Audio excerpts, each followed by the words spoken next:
Hello friends, welcome back to solid English classes. आज हमने last video में narration में सीखा था, कुछ सेंटेंसेस बनाने की कोशिश भी की थी। उसी प्रैक्टिस को थोड़ा आगे लेकर चलना चाहूँगा आज मैं, ताकि आपको ये कंसेप्ट और अच्छे से क्लियर हो सके। पहले ही रूल की बात कर रहा हूँ अभी भी, यानी जब आपके रिपोर्टेड वर्ब प्रेजेंट या फ्यूचर में होते हैं। कुछ एग्जाम्पल आपके सामने दिख रहे होंगे, ये सब डायरेक्ट स्पीच है। इनको इनडायरेक्ट स्पीच में कैसे बदलते हैं और कैसे हम 1 2 3 SON का यूज़ करेंगे और ये टेबल कैसे यूज़ होगा, ये सब इन एग्जांपल्स की मदद से हम समझने की कोशिश करेंगे। ध्यान दीजिएगा। देखिए, पहला सेंटेंस अगर हम देखें तो लिखा हुआ है he says to me I have taken my lunch. अब देखिए, ये रिपोर्टेड वर्ब है, ये हमारी रिपोर्टेड वर्ब। पहली चीज़ जो हमें ध्यान रखनी है कि ये प्रेजेंट या फ्यूचर में होनी चाहिए, तो ये प्रेजेंट में हमें नज़र आ रही है। तो अब इसको बनाएंगे कैसे? हम लिखेंगे ही, और जैसे कि मैंने आपको बताया था कि अगर टू होता है तो टेल लगता है या टेल्स लगता है। यहाँ पर क्योंकि एस है इसलिए टेल्स लगेगा। तो ही टेल्स मी, कॉमर्स का बन जाएगा that, he tells me that. उसके बाद यहाँ पे देखिए आप, ये क्या है? ये आई है, और आई अगर आप टेबल के हिसाब से देखेंगे तो आई हमारा, ये देखिए यहाँ पे फर्स्ट पर्सन है, और first person according to subject change होता है। तो इसका मतलब ये आई हमें इशारा कर रहा है कि मुझे इस सब्जेक्ट के हिसाब से चेंज करें। दोबारा समझिए, आई फर्स्ट पर्सन है और first person according to this first person subject के हिसाब से चेंज होता है, और सब्जेक्ट हमने रिपोर्टेड वर्ब का देखना है। तो रिपोर्टेड वर्ब का सब्जेक्ट है ही, तो हम आई की जगह पे ही रख देंगे। एक बात और है, ही का हिज या हिम इसलिए नहीं बना है क्योंकि इनके केसेस सेम है। ये भी सब्जेक्टिव केस है और ये भी सब्जेक्टिव केस है। देखिए, ये भी सब्जेक्टिव केस है आई, और नीचे देखो ही भी सब्जेक्टिव केस है। जब केसेस सेम होते हैं तो हमें चेंज करने की जरूरत नहीं पड़ती, तो आई की जगह पे ही लग गया। अब उसके बाद हमने एक चीज और समझी थी कि टेंस चेंज नहीं होगा। तो अगर हम इस टेंस को देखें, आई हैव टेकन माई लंच, ये प्रेजेंट परफेक्ट है, तो ये प्रेजेंट परफेक्ट में ही बनेगा। जिस बच्चे को प्रेजेंट परफेक्ट की प्रॉब्लम है उसके लिए बस इतना समझ लीजिए आप, अगर हैज हैव का है तो हैज हैव में ही बनाएंगे हम। तो हैज हैव थर्ड फॉर्म है तो हैज हैव थर्ड फॉर्म ही वहाँ पे लगती है। अब देखिए, इस आई की वजह से हैव लगा हुआ है, लेकिन हमें तो ही की वजह से हैज लगाना पड़ेगा। तो ही हैज टेकन, क्योंकि हैज लगाने से टेंस चेंज नहीं हो रहा है, टेंस अभी भी वही है। वो यहाँ पे भी ये प्रेजेंट परफेक्ट ही है और यहाँ पर भी प्रेजेंट परफेक्ट ही है। इसके बाद हमारे पास एक केस हो रहा है, दैट इज पॉजेसिव केस। ये एक पॉजेसिव केस है। अगर आप यहाँ पे ध्यान दें, ये देखिए, ये आई का पॉजेसिव केस है।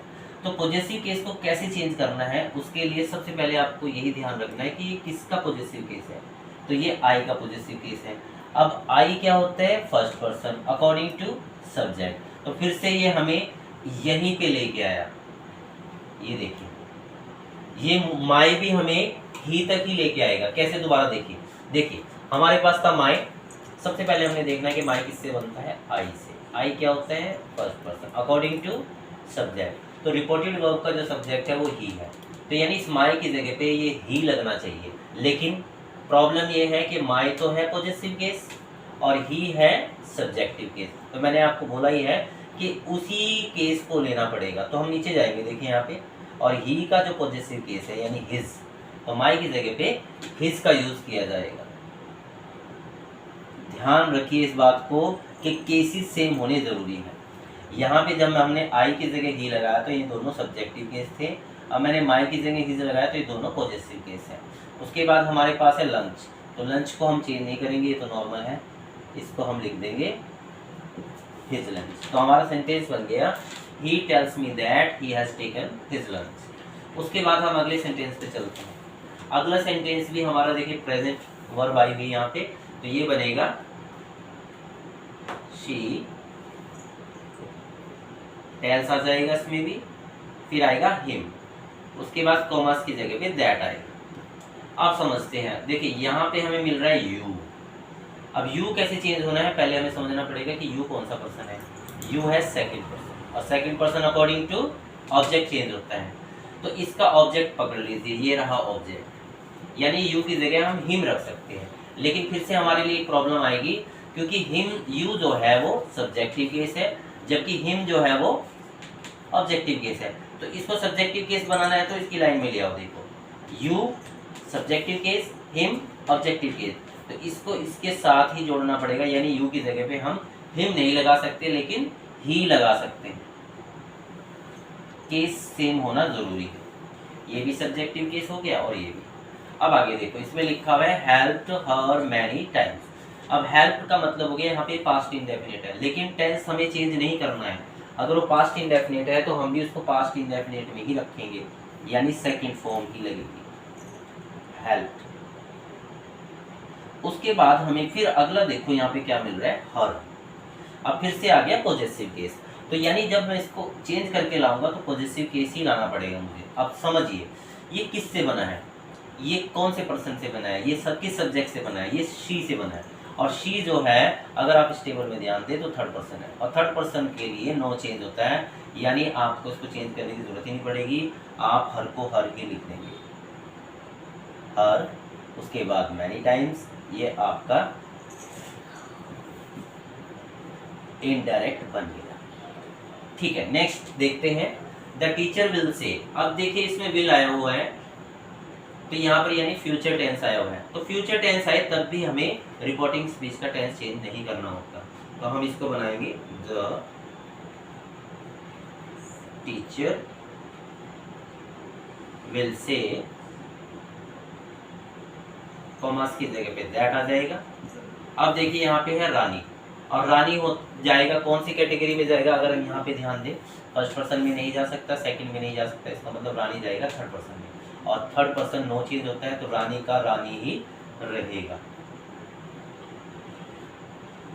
उसके बाद वो रानी के साथ इज लगा है, तो ऊपर भी अगर इज लगा है तो नीचे भी इज ही लगेगा, क्योंकि टेंस तो हमें वैसे ही चेंज नहीं करना है।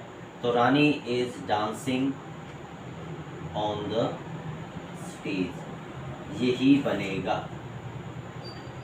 एक बात का ध्यान रखिएगा, इनडायरेक्ट में ये जो कॉमास होते हैं, इस कॉमास की वजह से, क्योंकि स्पीच जो है वो कॉमास के बीच में होती है, लेकिन जब हम डायरेक्ट में स्पीच हमेशा कॉमास के बीच में होती है, लेकिन जब हम इनडायरेक्ट बना रहे होते हैं तो हमें ये कॉमास नहीं लगाने होते। बहुत बच्चे इसमें गलती करते हैं, लगा देते हैं, तो ये अल्टीमेटली गलत हो जाता है उनका। अब देखिए आगे चलते हैं, आगे लिखा हुआ है शारदा सेज टू मी, तो ये शारदा टेल्स मी हो जाएगा,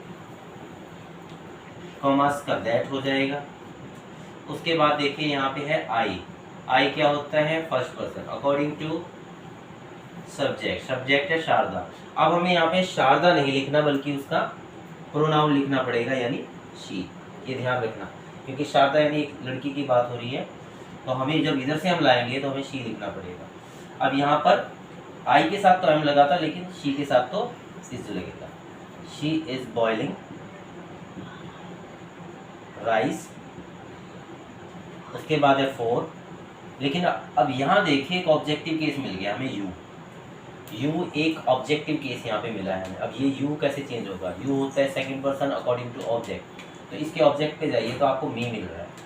ठीक है, तो यू की जगह पे हम मी रख सकते हैं, यू की जगह पे हम मी रख सकते हैं। रीज़न क्या है, रीज़न ये है कि केसेस सेम है।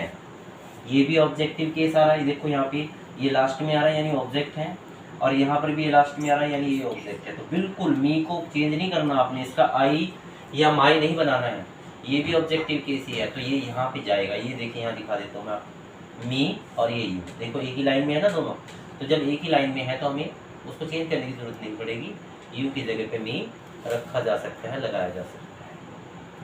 और इस तरह से ये कुछ एग्जाम्पल देकर मैंने आपको अपना रिपोर्टेड वर्ब जब प्रेजेंट और फ्यूचर में होता है तो रिपोर्टिंग स्पीच के टेंस में चेंज नहीं आता, ये समझाने की कोशिश की है। और साथ साथ ये इसका SON 1 2 3 का यूज़ और इस टेबल को कैसे हम यूज़ करते हैं ये मैंने क्लियर करने की आपको कोशिश की। उम्मीद करता हूँ कि आपकी समझ में आ गया होगा। वीडियो अगर आपको अच्छी लगी है तो प्लीज़ इसको लाइक करें, शेयर करें, सब चैनल को सब्सक्राइब करें। Thank you very much, have a nice day, good bye.